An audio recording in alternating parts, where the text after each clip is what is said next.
They are also number one, back to number one on your power rankings there at 11-1, just above the Bills, Cowboys, Chiefs. Then you got the Vikings and the Bengals at number 6. All right, Pete, let's break it down. Eagles, they're back to number 1. I know earlier on HQ we talked about Jalen Hurts in the MVP race. I know how you feel about that. You think there's still some other contenders out there. But, I mean, with the Eagles, how confident are you that they're going to stay at the top of your rankings and they're just going to keep on winning through the end of the regular season? Well, we'll know in the next couple of weeks because they have a tough schedule. And, going to the Giants, that doesn't look like a tough game, but it is. Anytime these two teams get together, if you go back and look at the history, it's always been rivalry, tough, nasty games. So it's going to be a tough game for them.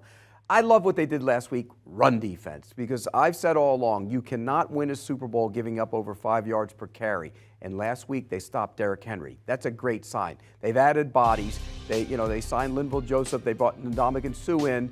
Fletcher Cox and Hargrave were playing too many downs, and they're going to get Jordan Davis actually played last week. He played like a handful of snaps, but he's going to get back into rotation as well. They will be fine as a run defense. Once they're fine as a run defense, then it becomes a challenge. Here's the different thing for them. If you have a couple weeks to prepare for them, I think it's easier to play them. So, the playoffs are going to be tough. The teams are going to have to, play to get to them. And then when they play to get to them, if they're the number 1 seed, they'll have time. You won't. So it's going to be tough for them. But you will have time, Super Bowl, if they get there. So it's tough to prepare for them week by week because they're such a challenge offensively. And someone that's playing them on Christmas Eve, they got the Cowboys. The Cowboys coming off that huge Sunday Night Football performance. What is it, 54 points that they were dropping on the Colts, 33 of those coming in the fourth quarter. It's like a totally different team. They're number 3 on your rankings. They're up 2 spots. Are you confident that this Cowboys team is legit? Is that fourth quarter performance more, indicative of the Cowboys being that good, or is it the Colts being that bad? Well, I think it was a combination of the two. I really do. And when you have offensive line problems like the Colts have, you're going to have issues. And eventually that caught up with them. They played well early on in that game, but the Cowboys just poured it on. The defense started to play back. Look, there's one thing you have to win it all in this league, and that's, there's 3. You have to have a capable quarterback who can make plays when things aren't going right, and you have to be good on the offensive and defensive lines. And if you look at the Cowboys, they have that quarterback in Dak Prescott.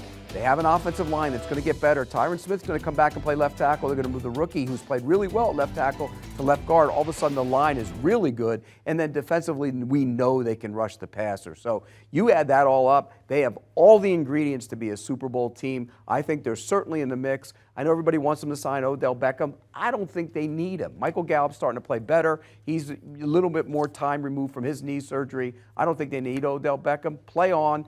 They did lose their corner, Brown, the other day. That's going to hurt them a little bit, but they make their noise by their defensive front, not the back end. Yeah, saw Micah Parsons and Marcus Lawrence and that group. They all get after the quarterback. Yeah, and they were chilling with OBJ.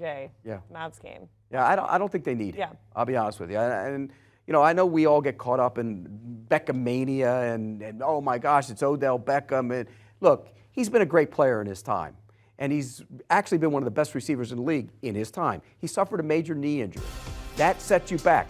He also suffered a second major knee injury last year in the Super Bowl. He averaged about 30-something yards receiving per game last year. He's a complimentary player right now. That's what he is. And he might not want to hear that. Teams are propping him up because of his name. But this is an example of a perfect example, by the way, of name over game. I say that all the time when I evaluate players. He's not going to be a number 1 receiver. He might not ever be a number 1 receiver ever again.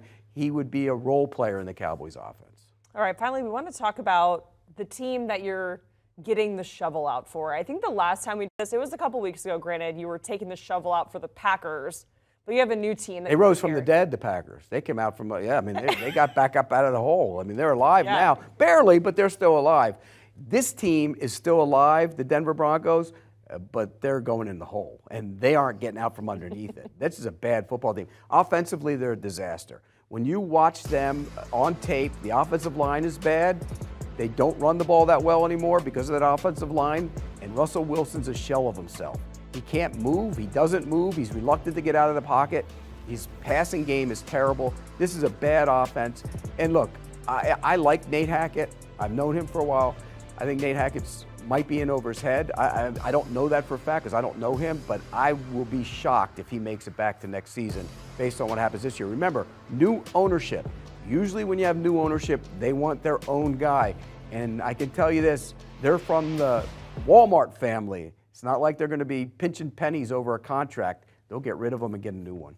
Yeah, they are 31 on your power rankings, only above the Texans. A rough spot to be. The Texans are bad. Yeah, they're just bad. What, 1-10-1? Is that what they are now? Yeah, they're bad. Yeah, they're officially out of the playoffs. All right, Pete Prisco joining us here on CBS Sports HQ to break down his power rankings. You can also catch those over on CBSSports.com. And for more NFL insight, make sure you check out the Pick Six podcast.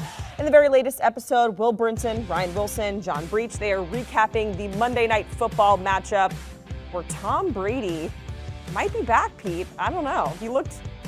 He's shaking his head. You can't see him. But they're recapping that on the Pick Six podcast. Download and listen wherever you get your podcasts. You can also scan that QR code. Do you want a sports network that delivers everything that matters about the game? The highlights, the picks, the instant analysis, no yelling, no fake debates, no politics. Hit the subscribe button and never miss a moment.